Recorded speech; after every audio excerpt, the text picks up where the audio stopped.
Gimana? Apa sudah bisa dimulai? Bisa, Pak. Bisa ya. Ya. Ya. Assalamualaikum warahmatullahi wabarakatuh. Waalaikumsalam warahmatullahi wabarakatuh. Warahmatullahi wabarakatuh. Waalaikumsalam. Ya, kita sudah sampai pada materi imlek.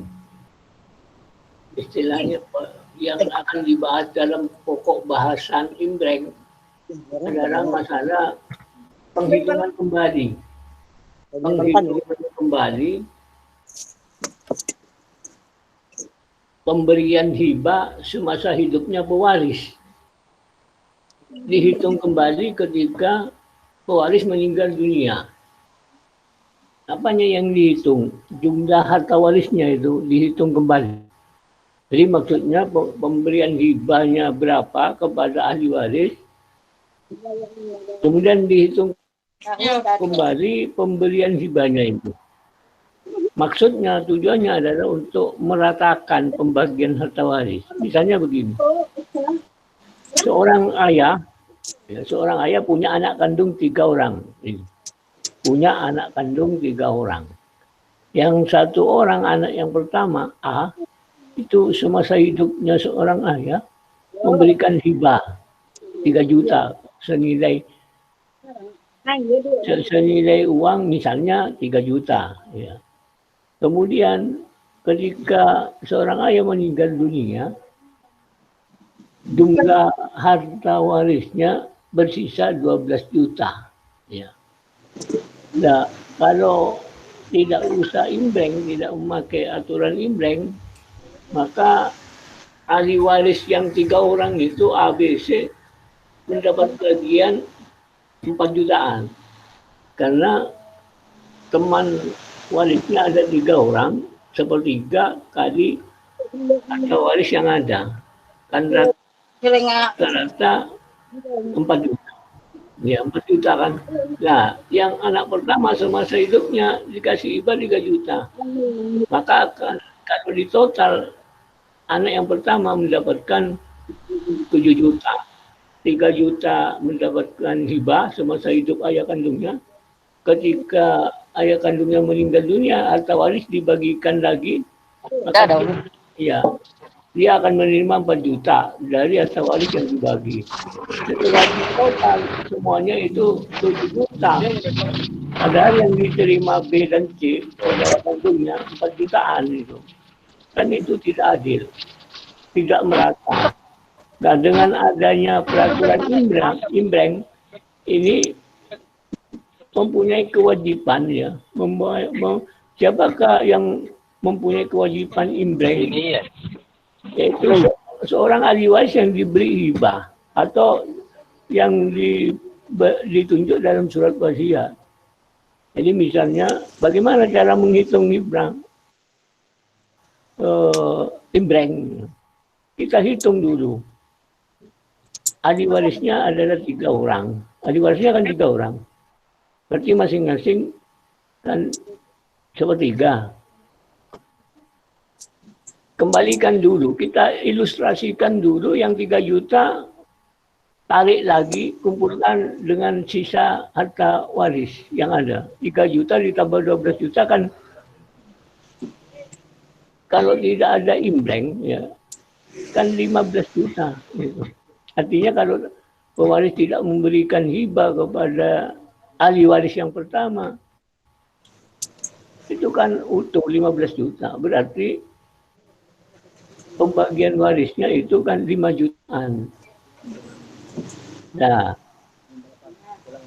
15 juta dibagi 3 kan 5 jutaan masing-masing ahli waris.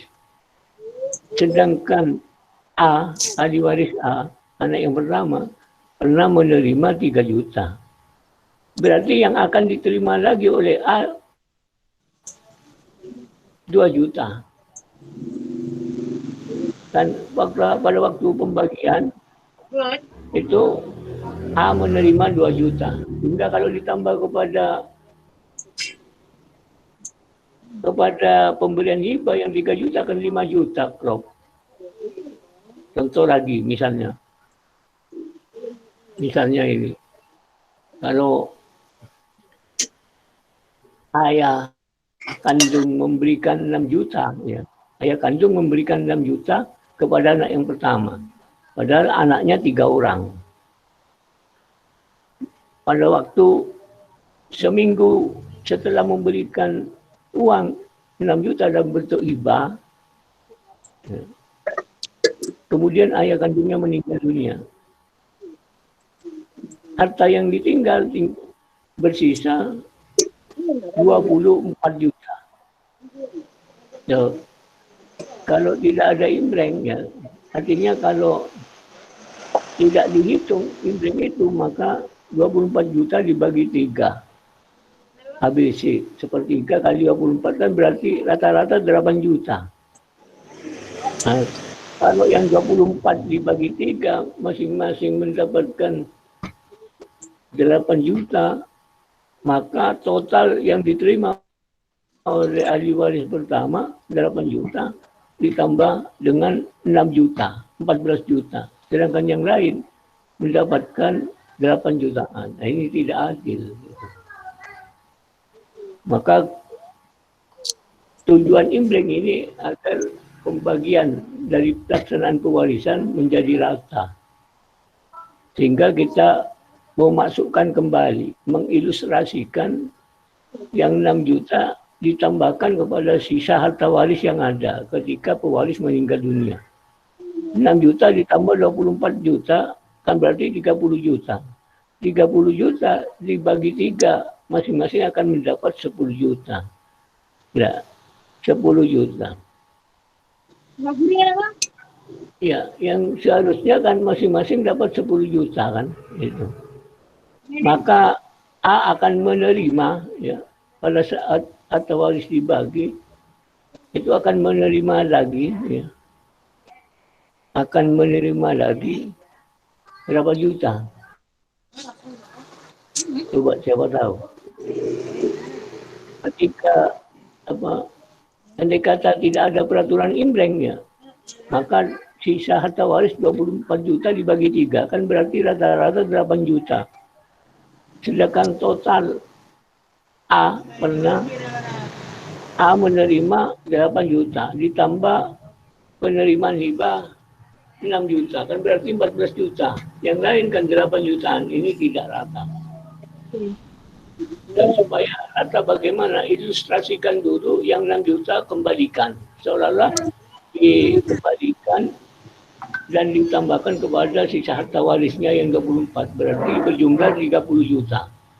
Yang 30 juta dibagi 3, masing-masing akan mendapat 10 juta.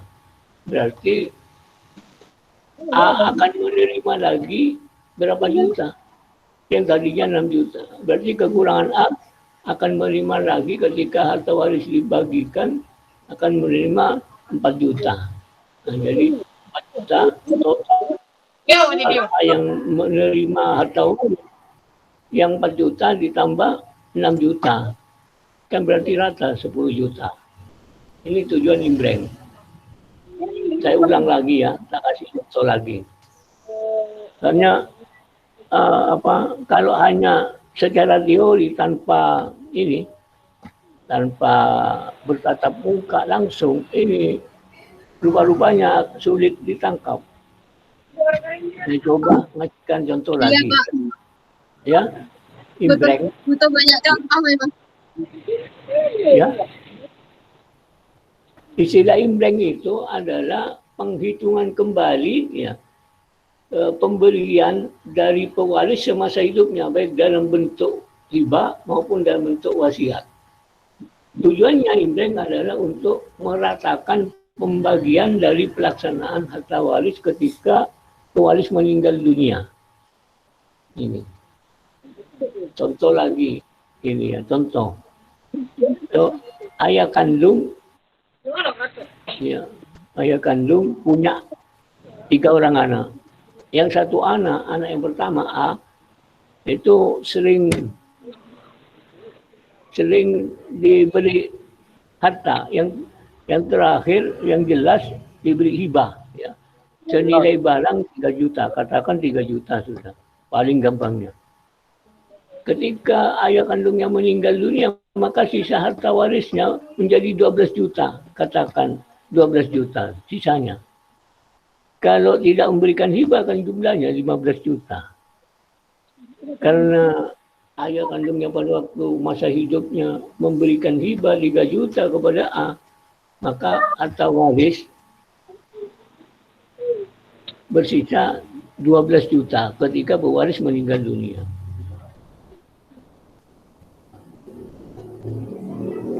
Ketika ahli waris meninggal dunia, maka otomatis harta waris dipecah menjadi 3 bagian, dibagi 3. Karena teman warisnya, ahli warisnya 3 orang. Jadi sepertiga kali 12 juta rata-rata yang akan diterima oleh ahli warisnya adalah 4 jutaan. Ya. Sedangkan A pernah menerima hibah 3 juta. Total penerimaan semua 7 juta. Ini. Nah, A anak pertama, kalau di total menerima 7 juta, sedangkan saudara kandungnya BC itu menerima 4 jutaan. Nah ini kan tidak adil. Bagaimana supaya adil? Maka aturan pasal 1086 itu harus dihitung kembali hibah yang 3 juta. Dimasukkan dulu kepada jumlah sisa harta warisnya. 3 juta ditambahkan dulu kepada sisanya berarti 15 juta. Jadi kalau tidak ada imbreng, ya, maka harta peninggalan itu bersisa 15 juta. Karena ada imbreng, harta peninggalan tinggal 12 juta. Jadi harta waris ya 15 juta utuh, katakan utuh. Kalau dibagi 3 orang ahli waris kan berarti dapat 5 jutaan. Ini berarti A akan menerima pada saat pembagian itu berapa yang harus diterima. Ya. Karena A pernah menerima 3 juta. Berarti A akan menerima lagi ketika sisa harta waris dipecah akan menerima 2 juta. Jadi kalau di total A semua pemberian hibah dengan pelaksanaan warisan ketika dibagi 2 juta ditambah 3 juta kan 5 juta. Berarti A mendapat 5 juta, B 5 juta, C 5 juta. Gitu. Jadi itu ingat-ingat. Dihitung kembali pemberian pewaris semasa hidupnya. Baik dalam bentuk wasiat maupun dalam bentuk akte hibah. Nah, syarat utama yang wajib imbreng adalah yang menerima itu harus ahli waris. Kalau bukan ahli waris yang diberi hibah, ini tidak mempunyai kewajiban imbreng. Ya. Jadi kalau di luar ahli waris maka tidak wajib diimbreng. Jadi imbreng ini penghitungan kembali harta yang sudah dikeluarkan oleh pewaris semasa hidupnya. Dihitung kembali jumlahnya. Nah ini untuk meratakan pembagian dan pelaksanaan pewarisan. Oke, ada yang tanya? Silakan jawab Pak. Kalau tidak ada tanya, saya teruskan ke subpokok bahasan masalah pewarisan anak luar kawin yang mewaris bersama dengan ahli waris golongan pertama. Lalu didengar suara saya ya? Pak mau tanya. Iya Pak, didengar. Ya silakan kalau mau tanya. Iya. Kalau misalkan Pak, tanah itu sudah diwakafkan sama orang tuanya. Kemudian setelah orang tuanya meninggal, ahli warisnya itu karena waktu orang tuanya itu mewakafkan tanpa sepengetahuan anaknya, terus diminta lagi itu gimana Pak? Tidak bisa. Karena seorang anak ya sebelum pewaris meninggal dunia tidak bisa mengotak-atik harta waris karena kewenangan mutlak itu kepunyaannya pewaris. Jadi pewaris sebelum meninggal dunia maka anak kandung tidak bisa menggugat. Gitu. Tidak bisa menggugat.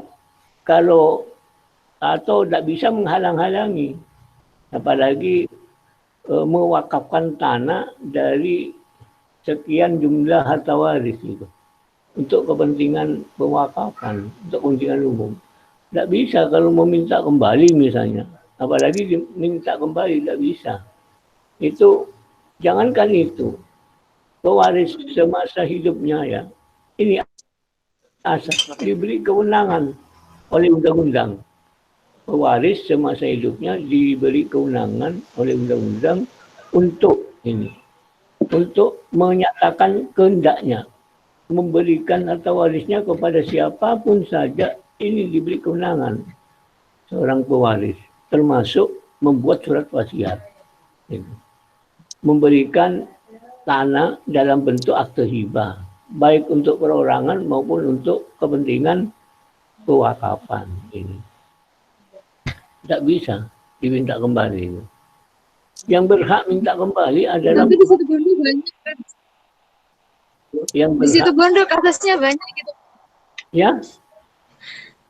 Di situ Bondo banyak kasus seperti itu yang masuk pelaporan. Akhirnya kan harus ada penyitaan, Pak. Iya. Tapi yang berhak punya kewenangan untuk mencabut kembali adalah pewaris. Pewaris. Kalau anak kandung dari pewaris tidak bisa, itu tidak ada hubungannya. Nah, jadi yang berhak mencabut kembali itu adalah pewaris yang memberikan hak warisnya sebagian atau seluruhnya dalam bentuk wakaf atau kepada siapapun saja.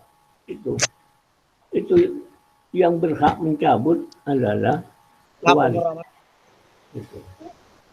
Kalau ahli warisnya, apalagi pewaris ketika meninggal dunia, tidak bisa dicabut misalnya dengan ahli warisnya. Itu sulit kalau pemberian dalam bentuk wakaf itu sulit untuk dicabut kembali, kecuali melalui pengadilan. Maka kewenangan pengadilan yang berhak memutus diperbolehkan ditarik atau tidak, itu pengadilan. Masalahnya pewaris sudah meninggal dunia. Kalau pewaris masih hidup, maka kewenangan pewaris untuk mencabut kembali. Itu sama dengan pemberian hibah. Itu. Hibah ini dalam bentuk akte hibah, itu yang berhak mencabut adalah pewaris. Ini. Tapi kalau sudah dalam bentuk akte hibah, ini sulit mencabut kembali hibah yang diberikan kepada salah satu ahli warisnya dalam bentuk akte hibah. Artinya sudah disahkan oleh notaris. Sulit itu.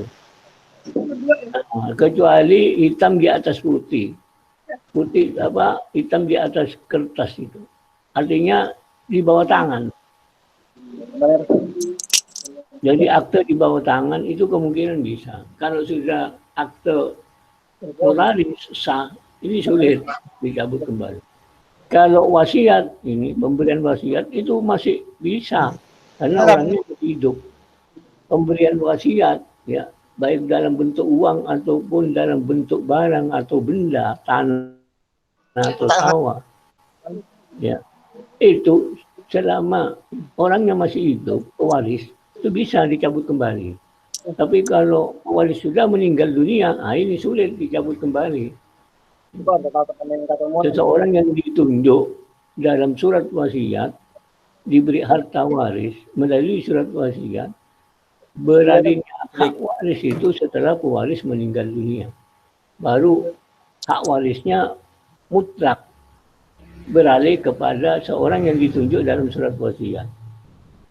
Itu sama dengan itu, mewakafkan tanah, ya, tidak bisa ditarik lagi. Mewakafkan tanah boleh ditarik lagi. Aduh, gimana pertanyaan jawaban saya bisa diterima atau ya. Kalau ada Gini Pak, silakan. Ya. anak itu mencabut itu gara-gara orang tuanya sakit. Untuk biaya perawatan itu Pak. Ya. Nah itu kewenangannya pengadilan itu. Kalau secara musyawarah ya, dimusyawarahkan kemungkinan banyak hambatannya.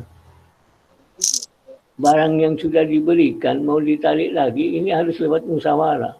Sesuatu pemecahan masalah lewat musyawarah ini banyak pertimbangannya. Ya. Lebih baik itu lewat pengadilan itu. Kalau memang mau menarik kembali dengan pertimbangan untuk biaya si pewaris mengajukan proses pengobatan, biaya pengobatan dan sebagainya itu. Nah itu lebih baik mengajukan permohonan ke pengadilan. Kalau pemecahan waris yang sudah diberikan dalam bentuk wakaf misalnya, mau diminta kembali, ini banyak pertimbangan-pertimbangan. Misalnya pemecahan lewat musyawarah, hasilnya ini banyak hambatan. Itu. Soalnya barang yang sudah diberikan, apalagi dalam bentuk wakaf misalnya. Misalnya saya memberikan tanah, ya, dibangun masjid, ya, atau untuk kuburan misalnya, mau diminta lagi, kan sulit kayaknya gimana? Kecuali diberikan dalam jangka waktu 1 hari, terus digagalkan lagi dalam 1 hari, tidak lebih dari 2 hari atau 1 hari, ini kemungkinan banyak bisanya.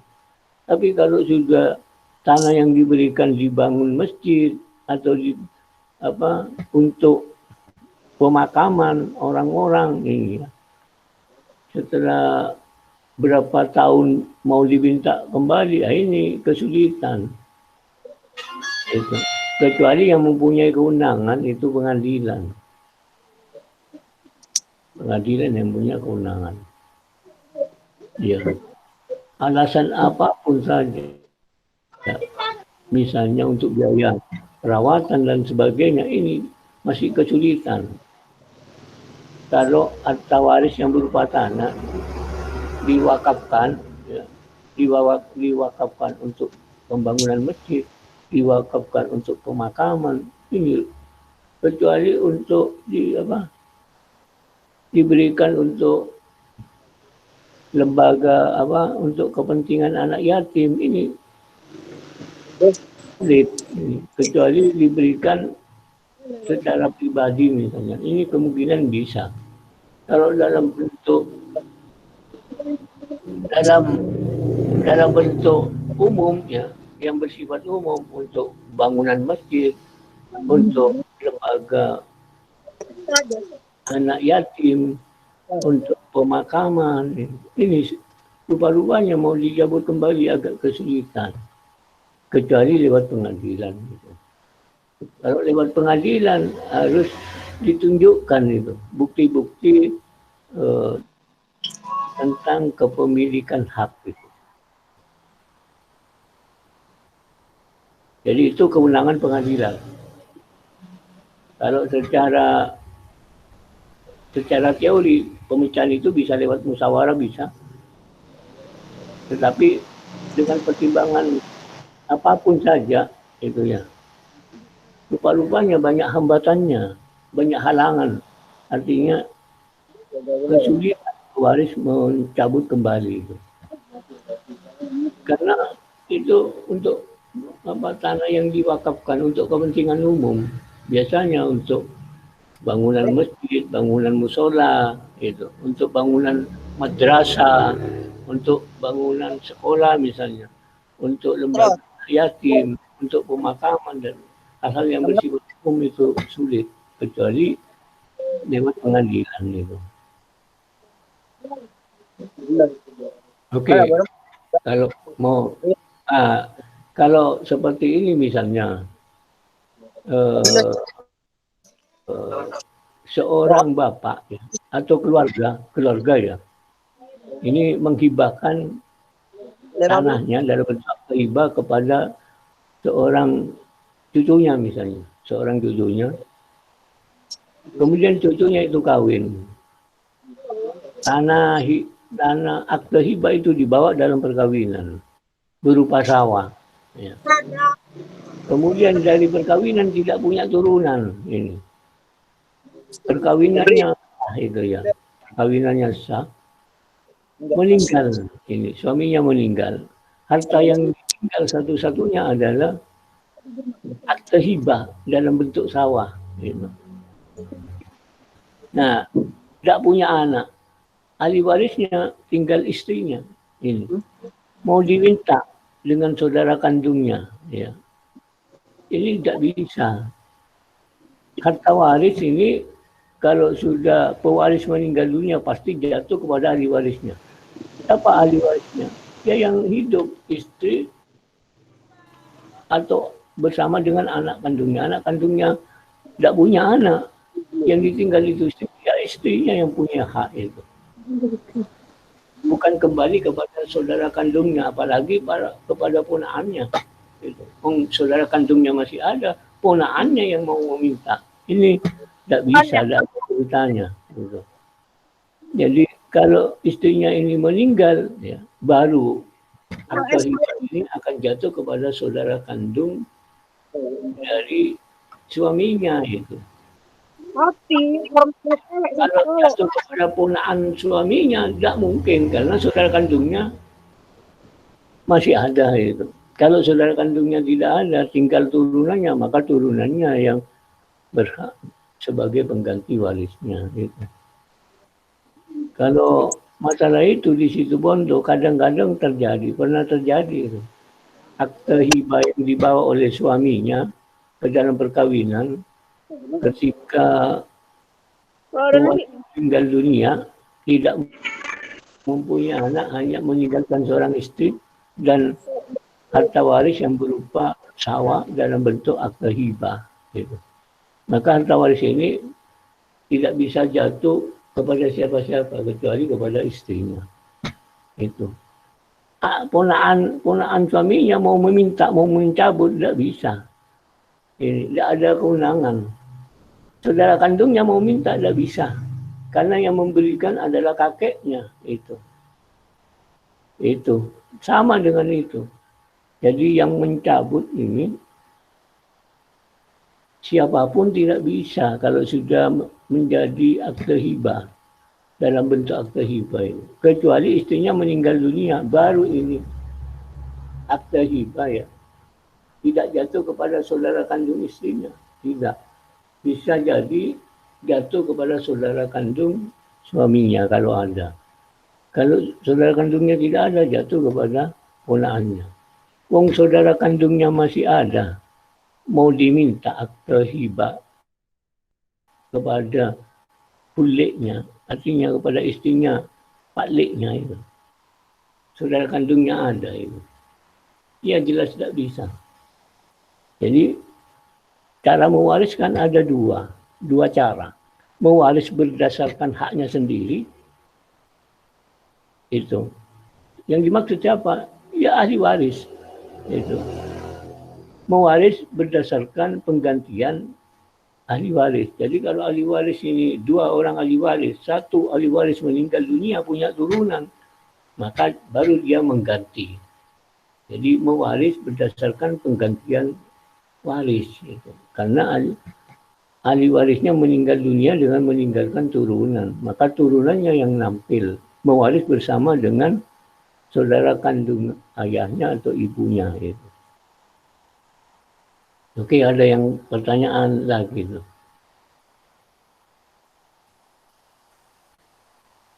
Jadi, iya, ya. Kalau cukup, saya akan membahas pokok bahasan materi lain. Masalah pewarisan karena adanya anak luar kawin yang diakui secara sah. Ini. Maksud anak luar kawin ya, ini seperti hasil dari perkawinan siri, itu anak luar kawin. Yang anak luar kawin yang mendapatkan hak waris itu menurut undang-undang adalah anak yang diakui oleh ibu kandungnya atau ayah biologisnya. Itu yang mempunyai hak anak luar kawin yang mempunyai hak waris menurut undang-undang adalah anak luar kawin yang diakui sah oleh ibu kandungnya atau oleh ayah biologisnya. Misalnya dalam perkawinan siri itu diakui itu bisa. Jadi kalau saudara kandung golongan ahli waris pertama yang terdiri dari ayah atau ibu yang masih hidup dengan 2 orang anak kandung. Kemudian ada seorang anak luar kawin mewaris bersama dengan 2 orang anak kandung misalnya. Jadi anak luar kawin, bagian anak luar kawin jika mewaris bersama dengan golongan ahli waris pertama. Jadi mewaris bersama-sama dengan golongan ahli waris pertama atau ahli waris golongan pertama menurut undang-undang. Berapa bagian haknya? Menurut undang-undang, anak luar kawin adalah sepertiga. Contoh sekarang. Contohnya, ayah meninggal dunia dengan meninggalkan 2 orang anak kandung. Dengan meninggalkan 2 orang anak kandung. Dan 1 anak luar kawin yang diakui sah oleh ayah kandungnya. Ya, ayah kandungnya semasa hidupnya mengakui anak luar kawinnya. Diakui secara sah. Seorang anak luar kawin. Kemudian ayah kandung meninggalkan 2 orang anak kandung beserta anak luar kawin. Jadi teman warisnya ada 3. Maka cara pembagiannya, tentukan dulu bagian masing-masing. 3 orang teman waris. Jadi seorang anak luar kawin ditambah dengan 2 orang anak kandung. Ini. Berarti masing-masing sepertiga. Haknya anak luar kawin menurut undang-undang itu sepertiga. Jadi sepertiga kali sepertiga, maka anak luar kawin akan menerima haknya menurut undang-undang, haknya sepertiga kali sepertiga. Sepertiga dari mana? Itu. Sepertiga itu tentukan dulu. Teman warisnya 3 orang berarti sepertiga. Kalau haknya anak luar kawin itu sepertiga yang diberi oleh undang-undang, sepertiga. Berarti anak luar kawin haknya akan menerima haknya sepertiga kali sepertiga. 1/9. Nah, kemudian sisanya untuk 2 orang anak kandung. Sisanya berarti berapa? 8/9. Dibagi 2 orang kandung, anak kandung. Maka masing-masing akan menerima setengah kali 8/9. Berarti masing-masing anak kandung akan terima berapa? Setengah kali 8/9. Berarti masing-masing akan menerima 4/9. Ya, 4/9. Masing-masing anak kandung. Kalau bagian anak luar kawin sepertiga kali sepertiga mendapatkan 1/9. Sisanya untuk anak kandung. Sisanya 8/9 dibagi 2 orang anak kandung. Itu. Contoh lagi. Misalnya anak luar kawin 2 orang ya, yang diakui sah oleh pewaris semasa hidupnya. Pewaris ketika meninggal dunia meninggalkan 2 orang anak kandung dan 2 orang anak luar kawin yang diakui sah. Kita tentukan dulu, andaikan anak luar kawin diakui sah ya, andaikan anak sah, maka bagian masing-masing kan 1/4 gitu. dua anak luar kawin,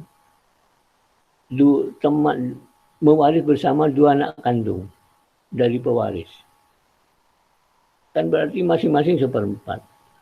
Nah, haknya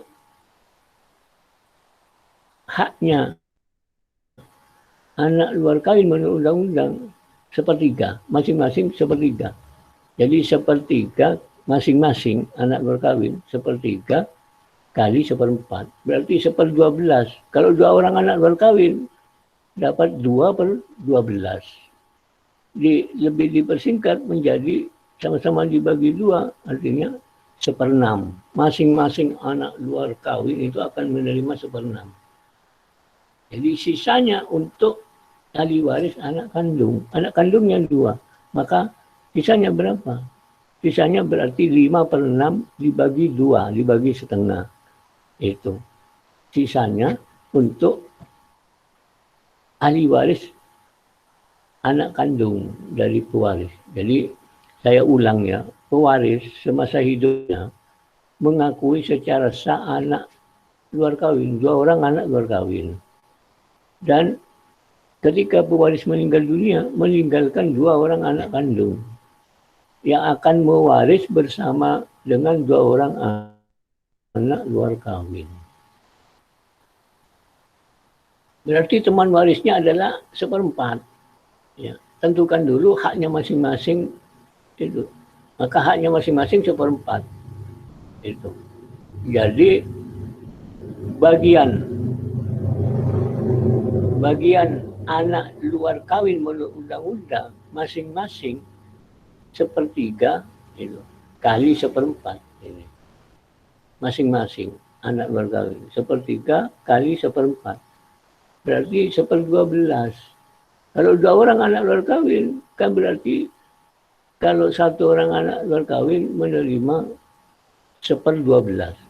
Kalau 2 orang anak luar kawin 2/12. Iya kan? 2/12. Sisanya untuk ahli waris anak kandung 2 orang ahli waris. Berarti 2 orang anak kandung setengah kali sisa harta warisnya. Itu sisanya tinggal 10/12. Kalau dibagi sama-sama dibagi 2, 10/15/12 berarti 5/6. Ya, 5/6. 5/6 kali setengah. Ini bagian masing-masing dari ahli waris. Jadi setengah kali 1/5. Setengah kali 2/6. Setengah kali 2/6. Ya. Jadi sisanya itu kan 8/12. Sisanya. Kalau diperkecil 4 sama-sama dibagi 4 2/3. Iya. 12 bagi 4 kan 3. 8 bagi 4 kan 2. 2/3 kali setengah. Bagian masing-masing ahli waris, 2 orang ahli waris adalah setengah kali 2/3. Ya, betul. 8/12 sisa harta warisnya. Dari mana Pak 8/12? Karena 1 diambil dikurangi jatahnya bagian anak luar kawin 2/12. Kan sisanya tinggal 10/12.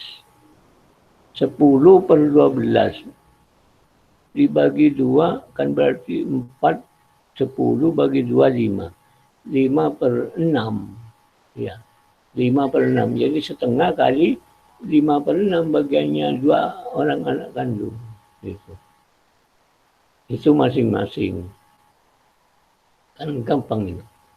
Contoh lagi. Ada 3 orang anak luar kawin yang diakui sah ya, oleh pewaris ya, semasa hidupnya. Ketika pewaris meninggal dunia, maka di samping pewaris meninggalkan harta waris juga meninggalkan 2 orang anak kandung dan 3 orang anak luar kawin. Ini.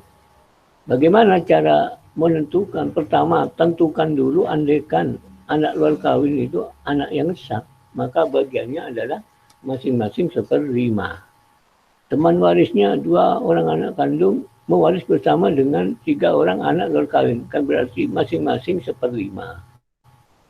Nah, bagiannya anak luar kawin 1/3 kali 1/5. Jadi anak luar kawin akan menerima hak warisnya menurut undang-undang 1/3 masing-masing 1/3 kali 1/5. Dapat 1/15. Kalau 3 orang anak luar kawin, maka dijumlah 3/15. Sisanya tinggal 12/15 dibagi untuk anak kandung. 2 orang anak kandung, setengah kali 12/15 kali setengah dibagi 2. Itu. Jadi bagian ahli waris, bagian anak luar kawin itu menurut undang-undang kalau mewaris bersama dengan golongan pertama, bagiannya itu 1/3. Berapapun jumlahnya anak luar kawin yang diakui sah oleh pewarisnya. Gitu. Tapi tentukan dulu bagiannya masing-masing. Hitung dulu teman warisnya berapa. Kalau anak luar kawin mewaris dengan anak kandung dari pewaris, ini berapa orang? Kalau ada 5 orang, berarti masing-masing 1/5. Setelah itu baru kita tentukan haknya anak luar kawin yang akan menerima menurut undang-undang. 1/3. Masing-masing 1/3 kali 1/5. Kan berarti haknya anak luar kawin bagian yang menurut undang-undang 1/3 kali 1/5. Berarti masing-masing 1/15. Kalau 3 orang anak luar kawin dijumlah berarti 3/15. Sisanya berapa? Tinggal 12/15 untuk dibagi untuk 2 orang anak kandung yang ditinggal oleh pewaris. Itu kan gampang. Kecuali anak luar kawin mewaris bersama dengan ahli waris golongan kedua. Ini beda sudah bagiannya. Menurut undang-undang setengah bagian ini. Itu kalau jumlahnya 3 orang anak luar kawin, maka setengah dibagi 3. Kalau 2 orang anak luar kawin yang ditinggal oleh pewaris yang diakui sah semasa hidupnya, bagiannya ya setengah dibagi 2 orang anak luar kawin. Caranya bagaimana itu? Berikan dulu haknya anak luar kawin setengah berikan dulu untuk anak luar kawin. Kalau anak luar kawinnya itu 3 orang, maka setengah kali 1/3. Kalau anak luar kawin yang diakui sah 1 orang, maka setengah mendapat semua. Nah, setengah yang sisanya setengah untuk ahli waris anak kandung yang ditinggal oleh pewaris. Kalau anak kandungnya yang ditinggal oleh pewaris itu 2 orang anak atau 3 orang anak, maka dibagi 3. 1/3 itu. Sisa dari harta pewarisan yang setengah dibagi 3 orang. Jadi 1/3 kali setengah. Ya, dengan pewarisan anak luar kawin mewaris bersama dengan golongan kedua beda. Berikan dulu haknya. Bagiannya adalah setengah. Jadi ketika misalnya seorang pewaris meninggal dunia, meninggalkan 2 orang anak kandung atau 3 orang anak kandung. Dan seorang anak luar kawin yang diakui sah semasa hidupnya pewaris. Bagiannya berapa? Setengah menurut undang-undang kalau mewaris bersama dengan golongan kedua. Berikan dulu setengah kepada anak luar kawin yang diakui sah. Kemudian sisanya kan tinggal setengah. Ini bagiannya anak kandung. Anak kandung yang sah yang ditinggal oleh seorang pewaris. Jadi kalau anak kandungnya 3 orang, setengah dibagi 3 orang. Setengah kali 1/3. Masing-masing anak kandung akan menerima 1/6. Oke. Hah? Ya. Silakan kalau mau tanya, monggo silakan. Ada pertanyaan, monggo silakan. Tidak usah malu-malu. Yang penting ya, yang penting kuasai dulu golongan ahli waris menurut undang-undang dan berapa bagiannya ahli waris menurut undang-undang. Karena ada pewarisan menurut undang-undang, pewarisan menurut wasiat ini. Jadi kalau pewarisan menurut wasiat ini bebas. Yang ditunjuk dalam surat wasiat ini bisa ada hubungan darah, bisa tidak ada hubungan darah sama sekali, ditunjuk dalam surat wasiat, diberi harta waris. Ini kalau berhubungan dengan pelaksanaan wasiat, berikan dulu wasiatnya itu. Berikan dulu harta waris yang kepada ahli waris yang ditunjuk dalam surat wasiat. Berikan dulu bagiannya itu. Jadi yang ditunjuk dalam surat wasiat ini bisa punya hubungan darah, bisa tidak ada hubungan darah sama sekali. Apa boleh? Boleh. Karena pewaris diberi kebebasan dan kewenangan oleh undang-undang untuk menyatakan kehendaknya. Kepada siapapun dia menyatakan kehendaknya memberikan harta warisnya. Gitu. Ini bebas. Jadi kalau ada surat wasiat dalam pewarisan, berikan dulu harta waris melalui surat wasiat. Gitu. Berapapun itu berikan dulu ke harta warisnya di dalam pelaksanaan pewarisan. Setelah itu sisanya untuk ahli waris. Jadi ada pelaksanaan pewarisan menurut undang-undang, pelaksanaan pewarisan menurut surat wasiat, testamen. Sekarang berapa bagiannya pelaksanaan pewarisan dalam golongan-golongan ahli waris menurut undang-undang? Golongan ahli waris pertama, ya. Ini terdiri dari janda atau duda atau bersama turunannya dalam garis ke bawah. Atau turunannya dalam garis ke bawah. Ya. Itu bagiannya adalah sama. Bagiannya. Kalau anak kandung 4, mewaris bersama ibu kandungnya, maka bagiannya dalam ahli waris golongan pertama itu masing-masing 1/5.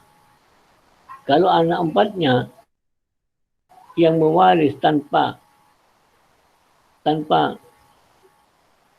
tidak ada ibu kandung atau tidak ada ayah kandung, maka 4 itu akan menerima bagian warisnya masing-masing 1/4.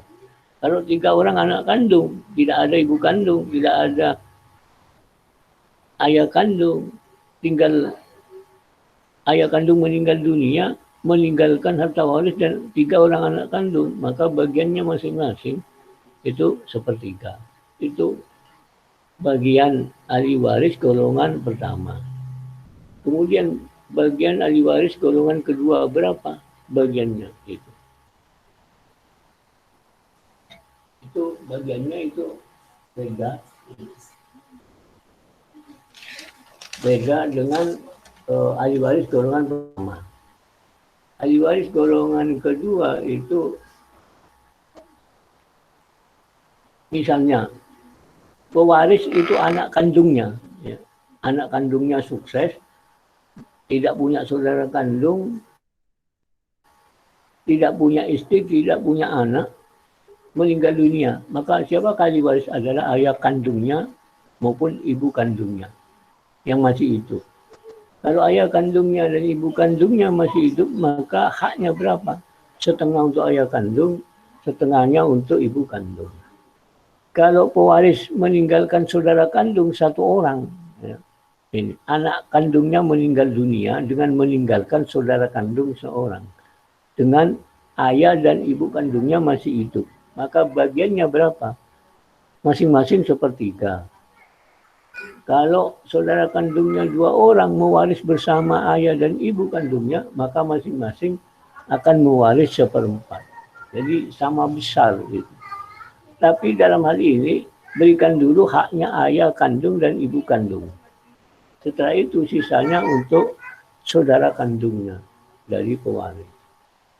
Kemudian bagian ketiga, ahli waris golongan ketiga, berapakah bagian hak warisnya untuk ahli waris golongan ketiga?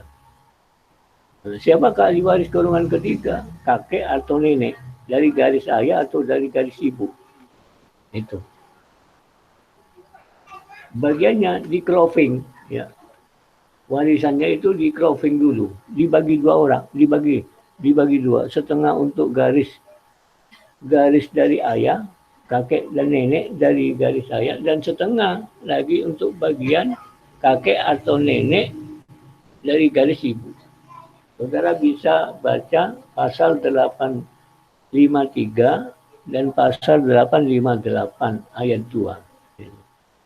Bisa dibuka Undang-Undang Kitab Undang-Undang Hukum Perdata atau BW pasal 853 BW dan pasal 858 ayat 2 BW. Jadi harta waris itu di cropping menjadi 2 bagian. Setengah bagian untuk ayah kandung, untuk garis ayah, setengah bagian untuk setengah dari garis ibu. Kakek dan nenek dari garis ibu. Kakek dan nenek dari garis ayah. Itu. Jadi di cropping. Kemudian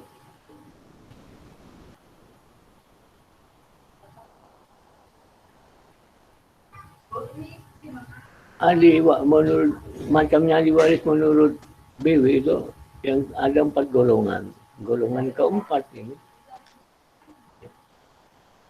ahli warisnya adalah paman atau bibi atau turunannya, baik dari garis ayah maupun dari garis ibu. Jadi pembagian harta warisnya di cropping juga. Paman atau bibi atau turunannya, kalau paman ini meninggal dunia tapi turunannya masih ada dari garis ayah atau dari garis ibu. Harta waris di cropping dulu menjadi 2,5 untuk paman dan bibi atau turunannya dari garis ayah, dan setengah bagian untuk paman dan bibi atau turunannya. Kalau paman atau bibi tidak ada turunannya, yang setengah bagian. Jadi dari 4 golongan ahli waris menurut undang-undang itu sangat beda dengan pelaksanaan pewarisan menurut wasiat. Kalau di dalamnya ada surat wasiat. Oke, kalau tidak ada pertanyaan, saya akhiri sekian dulu ya. Barangkali ada pertanyaan, monggo silakan.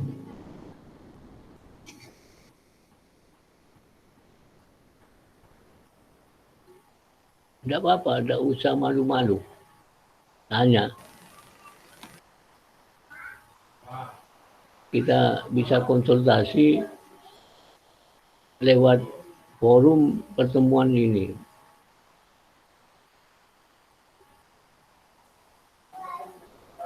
Jadi ada ahli waris yang tidak berhak menerima harta warisnya. Siapa itu, Pak? Yaitu seorang ahli waris yang mencoba membunuh, ya, atau mencoba memfitnah, atau mencoba menghalang-halangi, ya, menghalang-halangi pewaris, ya, untuk memberikan harta warisnya ini, sampai jatuh putusan pengadilan ini. Kemudian yang kedua, seorang ahli waris tidak berhak menerima bagian haknya ketika ahli waris tersebut mempunyai gangguan jiwa. Jadi sakit jiwa misalnya. Ini tidak bisa. Tidak bisa, tidak mempunyai hak untuk menerima harta waris. Gitu.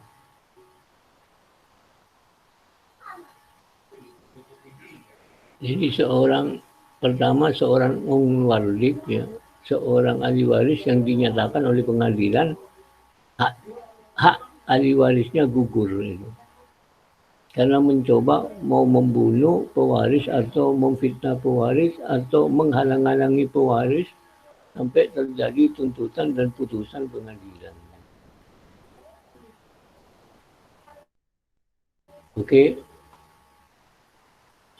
Suara saya didengar ya? Iya, Pak. Halo? Dengar, Pak. Ada pertanyaan? Kalau tidak ada, saya tutup. Saya Iya, Pak. akhiri. Cukup. Oh, ya sudah. Saya terima kasih atas perhatian saudara dan kehadiran saudara. Saya ucapkan Assalamualaikum warahmatullahi wabarakatuh. Waalaikumsalam warahmatullahi wabarakatuh. Waalaikumsalam warahmatullahi taala wabarakatuh.